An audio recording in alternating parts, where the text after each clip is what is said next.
우리나라 오래된 민담 중에 이런 얘기가 있습니다. 교만한 선비가 살고 있었는데요. 그는 자기가 가진 지식과 지혜를 사람들에게 드러내놓고 자랑하기를 좋아하는 그런 사람이었습니다.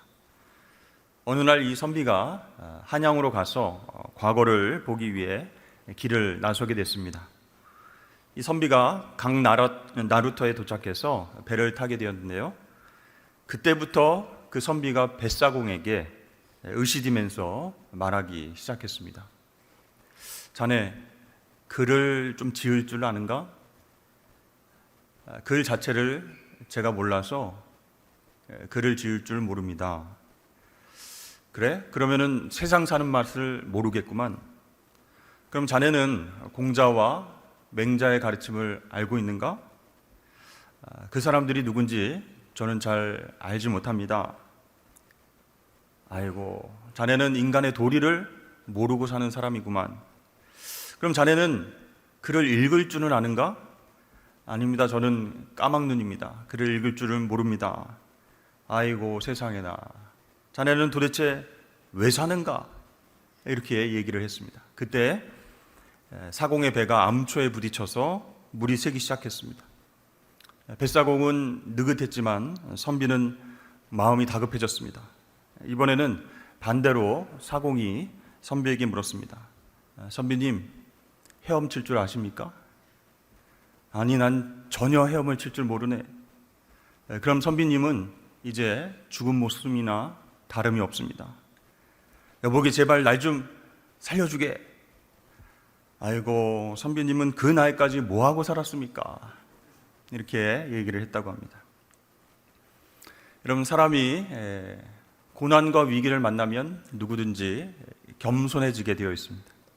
평소에는요, 자랑할 것, 내세울 것 많은 사람도 막상 위기가 찾아오면 죽음의 위기 앞에서 아무것도 할 수 없다라는 것을 알게 되면 겸손해져서 은혜를 구하게 된다라는 것이죠. 그래서 때때로 고난과 위기가 우리에게 영적인 유익이 될 수 있다라고 말할 수 있는 것입니다. 왜냐하면 그때 나는 부족하다라고 겸손하게 고백하고 하나님께서 베푸시는 은혜와 구원을 바라보면서 간구하기 때문입니다. 그래서 고난과 위기가 영적인 유익이 될 수 있다는 것입니다. 그런데요, 얼마 전까지만 해도 하나님의 크신 은혜와 능력을 경험했는데 지금은 고난과 아픔과 어려움 속에서 살아가고 있다라고 한다면 어떨까요? 하나님을 향해서 혼란과 원망의 마음이 생기지 않겠습니까? 하나님의 사람 엘리야도 인간인지라 그런 경험을 하게 되었습니다. 여러분 잘 아시다시피 이 엘리야가 갈멜산에서 바알과 아세라를 섬기는 수많은 선지자들과 대결해서 큰 승리를 경험했습니다. 그때 모인 모든 사람들 앞에서 이렇게 외쳤습니다. 여호와가 만일 하나님이면 그를 따르고 바알이 만일 하나님이면 그를 따를지니라. 그러면서 하나님 앞에서 기도합니다. 하나님이여, 주께서 이스라엘 중에서 하나님이신 것을 알게 하옵소서. 내가 주의 종인 것을 알게 하옵소서. 또 내가 주의 말씀대로 모든 일을 행하고 있다는 것을 알게 하옵소서. 이렇게 기도했을 때 제단 가운데 불이 떨어졌습니다. 거기에 모인 모든 사람들이 하나님만이 유일하신 참신이시구나라는 것을 깨닫게 되었습니다. 그리고 도저히 불가능한 일들 가운데 하나님만이 전능자이시구나라는 것을 알게 되었습니다. 거기에 모였던 수많은 바알과 아세라를 섬기는 선지자들이 죽임을 또 당하게 됐습니다. 그런데요, 그렇게 극적인 승리와 가슴 벅찬 기쁨도 잠깐이었습니다. 이 바알과 아세라 선지자, 이 모든 사람들이 죽었다라고 하는 소식을 들었던 이 이세벨이요, 엘리야를 죽이겠다 이렇게 선언하니까 엘리야가 두려움 가운데 도망치기 시작했고 마침내 호렙산 동굴에 숨어 들어가게 됐습니다. 그래서 하나님께서 그에게 말씀하십니다. 엘리야야, 내가 어찌하여 여기 있느냐? 하나님은요, 동굴에서 나온 엘리야에게 여호와 앞에 서라 라고 말씀하신 후에 지나가게 되셨습니다. 처음에는요, 크고 강한 바람이 막 산을 가르고 바위를 부수는 그런 상황 가운데 하나님이 계시는가 봤더니 거기에 하나님이 계시지 않았습니다. 그 바람 후에 지진이 막 일어났는데 그때에도 지진 가운데 하나님이 계시지 않았습니다. 지진 다음엔 불이 일어났습니다. 그러나 하나님은 불길 가운데서도 계시지 않으셨습니다. 이 불길이 지나간 다음에 세미한 소리가 들려옵니다. 그러니까 하나님은 크고 강한 바람과 지진과 불이 아니라 세미한 소리 가운데 계셨던 것입니다. 여러분, 왜 하나님은 크고 강렬한 것 속에서 나타나지 않으시고 세미한 소리로 나타나셨을까요? 또 이렇게 세미한 소리로 나타나실 것이라면 처음부터 그렇게 하시지 왜 강한 바람과 지진과 불, 그 다음에 세미한 소리로 나타나셨는가? 엘리야에게 주시는 메시지가 있기 때문에 그렇게 나타나신 것입니다. 자, 호렙산 동굴에 머물고 있었던 엘리야는요, 세미한 소리로 나타나셔서 어찌하여 내가 여기 있느냐라고 물으시는 그 하나님을 이해할 수가 없었습니다. 그래서 항의하듯이 하나님 앞에 대답을 합니다. 하나님, 저는 하나님께 대해서 열심히 유별한 사람입니다. 그런데 더 이상 버티지 못하겠습니다. 지금 이세벨이 저를 죽인다고 그렇게 선언을 했는데 하나님 왜 그 자리에서 침묵하십니까? 왜 세미한 소리 가운데에 임하십니까? 그렇게 하실 거라면 지난번 갈멜산에서도 세미한 소리로 임하시지 왜 그때는 불을 보내셨습니까? 여러분, 이것이 엘리야의 불만이었습니다. 그러니까 갈멜산에서처럼 하나님께서 모든 사람들이 알 수 있도록 큰 영광과 불로 임하실 줄 알았어요.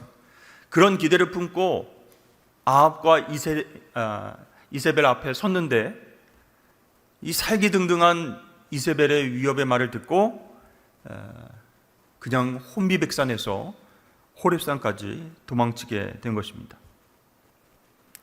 여러분, 오늘 말씀을 통해서 보면 하나님은요, 엘리야에게 크고 강한 바람, 지진, 불 가운데 나타나지 않으시고 세미한 소리 가운데에 나타나셨습니다. 왜 그러셨을까요?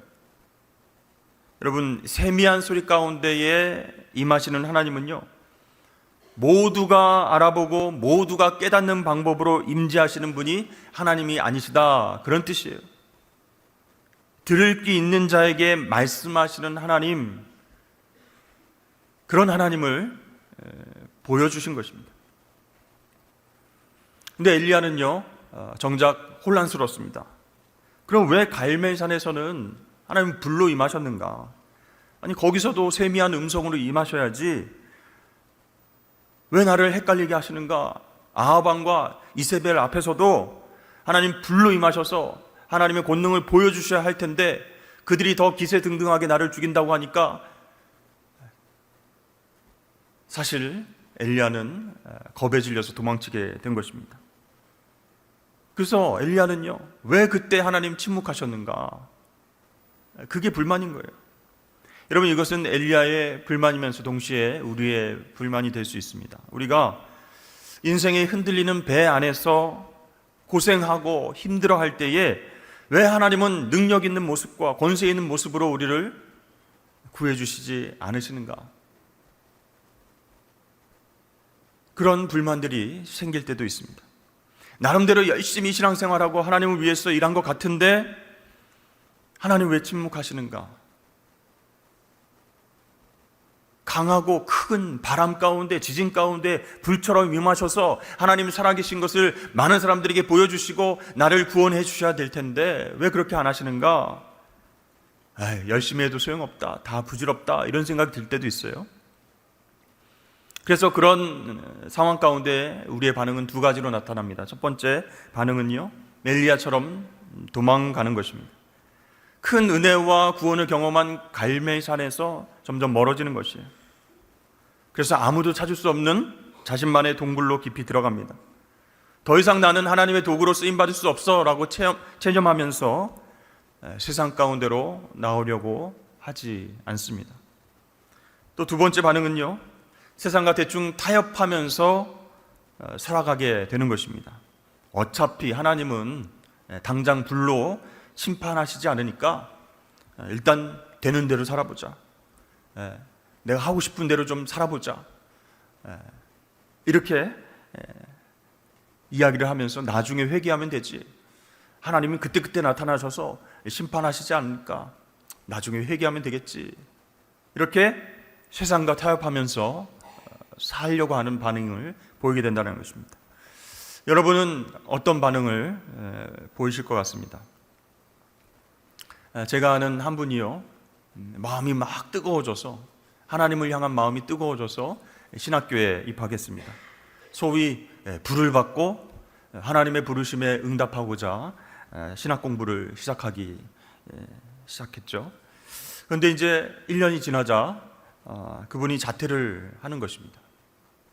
그래서 아니 왜 자퇴를 하는가, 뭐 등록금이 없어서 그런가, 상황이 어려워졌는가, 그 이유를 들어보니까 그분이 하시는 얘기가 신학교에 하나님이 계시지 않는다, 그렇게 얘기하는 거예요.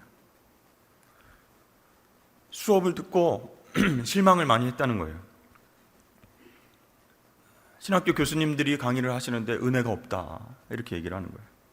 또 신학생들을 가만히 자기가 봤는데 거룩의 모습이 하나도 없다, 세상 사람들과 별반 차이가 없다, 세상을 변화시켜야 할 이 선지동산에 하나님의 불이 없다, 성령이 안 계신다, 나는 여기서 공부할 수 없다, 이렇게 신학 공부를 포기하고 자퇴를 결정했다는 것입니다. 여러분 한번 생각해 보십시오. 세상 모든 사람들에게 하나님의 권능과 불이 막 보이도록 임해서 모든 사람들이 다 겸손하게 엎드려서 회개하고 하나님을 믿게 되면 얼마나 좋을까요? 우리는 애써서 전도 안 해도 되겠죠. 그런데 여러분, 왜 세상에서, 왜 신학교에서, 왜 교회에서 하나님의 권능과 거룩한 불이 보이지 않는 것 같을까? 그렇게 느껴질 때가 종종 있다는 것이에요. 예수님께서는 그런 우리의 마음과 생각을 잘 아셨습니다. 그래서 천국에 대해서 비유로 말씀해 주셨습니다. 마태복음 13장에 보니까 천국의 비밀을 아는 것이 너희에게는 허락되었으나 그들에게는 아니 되었나니 무릇 있는 자는 받아 넉넉하게 되되 없는 자는 그 있는 것도 빼앗기리라. 여러분, 여기에 나오는 천국의 비밀 했는데요, 비밀이라고 하는 말은 영어로 시크릿이 아니라 미스테리라는 것입니다. 신비라는 거예요. 여러분, 비밀은요 말해주지 않으면 모르는 것이에요. 그러나 신비는 말해줘도 깨달을 수 없는 것입니다. 그러니까 아예 보여주지 않아서 모르는 것이 비밀이라면 보여주는데도 못 보는 것을 신비다, 이렇게 말할 수 있습니다. 그래서 예수님께서는 천국이라는 것이 깨닫고 볼 수 있는 사람은 영적인 풍성한 유익을 누리지만 그렇지 못한 사람은 놓치게 되고 빼앗기게 된다, 이렇게 말씀하셨습니다. 그러니까 천국은 신비라는 거예요. 그렇다면 여러분, 누가 천국을 보고 경험할 수 있겠습니까? 예수 믿고 거듭난 사람만이, 영적인 눈이 밝아진 사람만이 보고 듣고 깨달을 수 있다라는 것이에요. 근데요, 지금 엘리야의 바람은 이것이에요. 내가 믿고 내가 아는 하나님을 저 원수들도, 저 세상 사람들도 다 보고 알고 깨달을 수 있도록 하나님 강력하게 나타나 주십시오. 아방도 알고 이세벨도 알 수 있도록 그렇게 확실하고 분명하게 불과 지진과 바람 가운데 하나님 한번 나타나 주십시오. 그러니까 엘리야는요, 하나님께서 아주 강력하게 확실하게 나타나시기만 하면 누구나 하나님 앞에 두 손 들고 항복할 것이다, 이렇게 생각을 했습니다. 근데 여러분, 정말 그럴까요? 아합과 이세벨이 하나님 앞에서 항복하지 않은 이유가 하나님께서 강력하게 확실하게 나타나지 않으셔서 그랬을까요? 그렇지 않다는 거예요. 엘리야는요, 거듭난 자만 볼 수 있는 하나님을 누구나 볼 수 있을 것이라고 오해를 했던 것입니다. 우리도 마찬가지로 이 불신자들이, 하나님 알지 못하고 살아가는 그 죄인들이 정말 항복할 만큼 하나님께서 더 강렬하게 확실하게 왜 나타나지 않느냐며 불평불만할 때가 종종 있습니다. 또 악한 사람들이 막 형통한 그 뉴스를 보면서 하나님께서 바로바로 심판을 해주셔야 되는데 왜 하나님께서는 침묵하시는가, 이렇게 원망 섞인 기도를 할 때도 있습니다. 근데 여러분, 여기서 중요한 것은요, 하나님께서 일하시는 방식은 신비라는 거예요. 그 신비한 일들을 우리의 힘과 지혜로는 설명할 수가 없습니다. 따라서 하나님께서 불로 임하셔서 역사하시든 간에 세미한 소리로 임하시든 간에 그것은 우리의 영역이 아닙니다. 신비한 영역이에요. 하나님의 영역이에요. 그 신비는요, 거듭난 사람, 하나님의 일하심과 역사하심을 신뢰하는 사람, 그 사람들에게 보이고 체험되는 것인 줄로 믿습니다. 이 마태복음 13장을 이제 천국에 대한 비유를 말씀하신 장이라서 천국장 이렇게 이야기를 합니다. 먹는 천국장 말고요. 거기에 보면 천국에 대해서 비유가 많이 나와 있는데 그 중에 누룩 비유가 있습니다. 33절에 보면 또 비유로 말씀하시되 천국은 마치 여자가 가루 서말 속에 갖다 넣어 전부 부풀게 한 누룩과 같으니라. 여러분, 누룩 잘 아시죠? 빵을 만들 때 부풀게 하려고 넣는 이스트입니다. 근데 여러분, 빵을 만들어 보셨으면 아실 건데요, 밀가루와 이 누룩, 이스트, 어떤 비율로 배합을 해야 될까요? 1:1로 해야 될까요? 아니죠. 누룩은요, 이 밀가루와 비교될 수 없을 만큼 아주 조금만 넣어야 됩니다. 그래서 우리가 빵을 만들 때 겉으로 보기에 누룩을 넣은 반죽인지 이게 그냥 반죽인지 겉으로 보면 잘 모른다는 거예요. 차이가 없다는 것이죠. 부풀기 전에는 알아차리지 못한다라는 것이죠. 그러니까 천국이 이 땅 가운데 와 있는 모습도 마찬가지예요. 천국이 분명히 임했다, 예수님께서 말씀하셨어요. 그런데 없는 것 같아요. 안 보이는 것 같아요. 부풀기 전에는 모른다라는 것이죠. 거듭난 하나님의 자녀들이 영적인 눈으로 바라보기 전에는 알아채지 못한다라는 것이죠. 세상이 복음을 믿는 우리 모두를 삼켜버렸기 때문에 우리가 때로는 세상과 하나님 나라를 분별하지 못하고 살아갈 때가 많이 있습니다. 그런데요, 정말 누룩과 같이 하나님의 나라가 정말 연약해 보이고 작았는데 점점 부풀어서 영향력을 확장시키는 모습을 볼 때가 있는 것이에요. 그러니까 세상을 살아가면서 이것을 바라보고 깨닫는 사람은 신비다, 이렇게 느끼게 되는 것이죠. 따라서 여러분, 왜 하나님 나라가 눈에 띄게, 눈에 확 보이게 빨리 드러나고 확장되지 않느냐고 불평할 것이 아니라 거듭난 우리들에게 조금씩 보여주시는 신비에 대해서 감탄을 해야 된다라는 것이죠. 이어서 예수님께서는 그물 비유에 대해서도 말씀하십니다. 또 천국은 마치 바다에 치고 각종 물고기를 모는 그물과 같으니 그물에 가득함에 물가로 끌어내고 앉아서 좋은 것은 그릇에 담고 못된 것은 내버리느니라. 세상 끝에도 이러하리라. 천사들이 와서 의인 중에서 악인을 갈라내어 풀무불에 던져 넣으리니 거기서 울며 이를 갈리라. 그러니까 이제 마지막 종말의 때에 의인과 악인이 갈리겠지만 그 마지막 때가 오기 전에는요, 천국은 어떻게 임한다고요? 마치 그물로 물고기를 잡아 모으는 것과 같다, 이렇게 말씀을 하고 있어요. 그러니까 지금 천국이 이 땅 가운데에, 우리 가운데에 임하여 있는데 심판을 내리기 위해서 하나님 나라가 와 있는 것이 아니라는 거예요. 하나님 나라로, 천국으로 초대하기 위해서 우리 곁에 와 있다라는 사실입니다. 그러니까 하나님은요, 믿는 사람 좋은 물고기, 안 믿는 사람 나쁜 물고기 이렇게 갈라놓은 다음에 즉시 칼을 대가지고 말이죠, 심판하기 위해서 일하시지 않는다는 거예요. 가능한 한 많은 사람들을 구원하기 위해서 그 심판을 보류하고 계시고 계속해서 그물로 사람들을 구원으로 인도하고 계신다라는 사실이에요. 그러니까 하나님의 영광과 그분의 능력이 선포되는 마지막 심판이 있을 것인데, 그 전까지 천국은요, 감춰진 모습으로 우리 곁에 와 있는 것입니다. 여전히 하나님께서 일하고 계신다는 거예요. 여러분, 이 사실을 우리가 깨닫는다면 이제 하나님의 일하심에 대해서 오해를 풀어야 됩니다.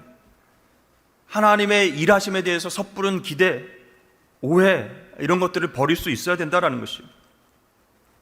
그래서 특별한 이유가 없는 한 하나님은요, 막 능력을 나타내셔서 우리가 누구인가를 증명해 주시지 않는다라는 것이에요.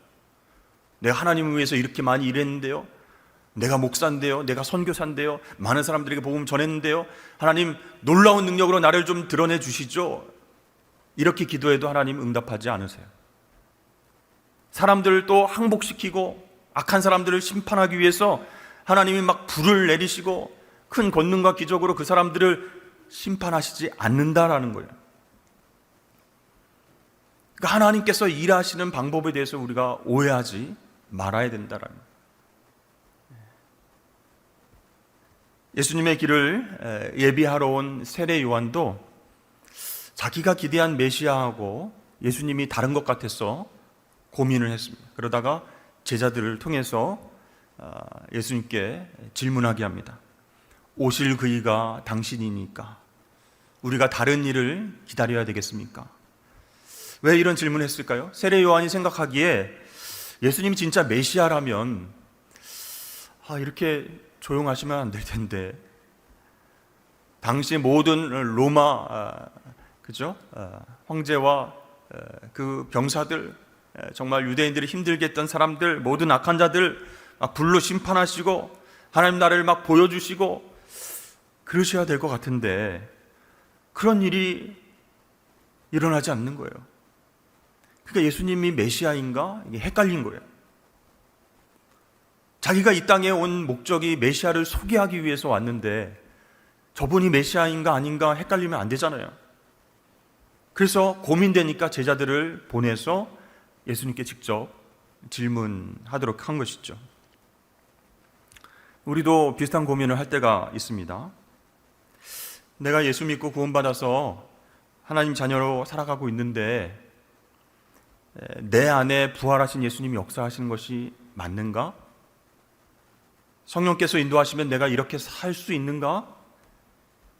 사회에 정말 부조리한 사람들, 악한 사람들, 그 사람들의 형통하고 있는데 하나님은 그러한 모습들을 보시면서 뭘 하고 계시는가? 왜 침묵하고 계시는가?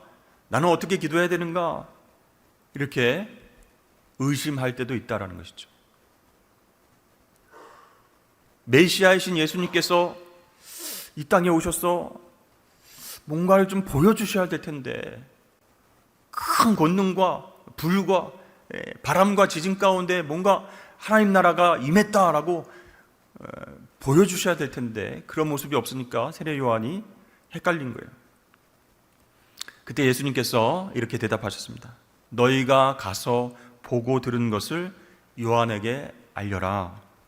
맹인이 보고 못 걷는 사람이 걸으며 나병 환자가 다 깨끗하게 나음을 받으며 귀 먹은 사람이 들으며 죽은 자가 살아나며 가난한 자에게 복음이 전파된다 하라. 이사야가 예언한 메시아의 모습이 예수를 통해서 지금 이루어지고 있다라고 얘기해라. 여러분, 악을 모조리 전멸하고 소탕하는 심판자로 예수님께서 오신 것이 아니라 사탄의 권세, 아래에서 신음하는 백성들, 병든 자들, 가난한 자들에게 복음이 전해지고 그들을 구원하기 위해서 예수님께서 오셨다. 보고 들은 것을 전하라라고 말씀하셨어요. 그렇습니다.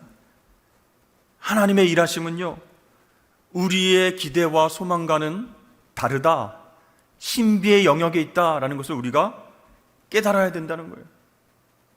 천국은 마치 밀가루 반죽 가운데 숨겨둔 누룩과도 같다. 부풀기 전에는 모르는 거예요.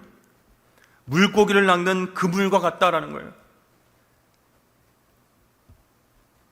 그것이 천국의 신비예요. 하나님께서 일하시는 방식이라는 거예요. 근데 엘리야는요, 하나님이 일하시는 방식에 실망해서 도망갔습니다. 나 혼자 남았습니다. 다 죽었습니다. 내가 어떻게 하나님의 일을 감당하겠습니까? 아합과 이세벨 앞에서 뭔가 불을 떨어뜨려 주셔야죠. 왜 그렇게 안 하십니까? 침묵하십니까? 난 못하겠습니다. 차라리 날 죽여주십시오. 도망쳤어요. 호렙산 동굴에 숨었습니다.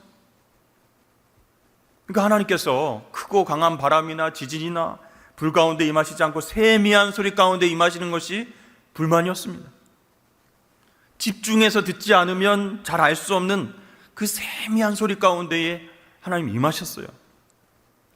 그건 엘리야가 기대한 모습이 아니었기 때문에 힘들었습니다.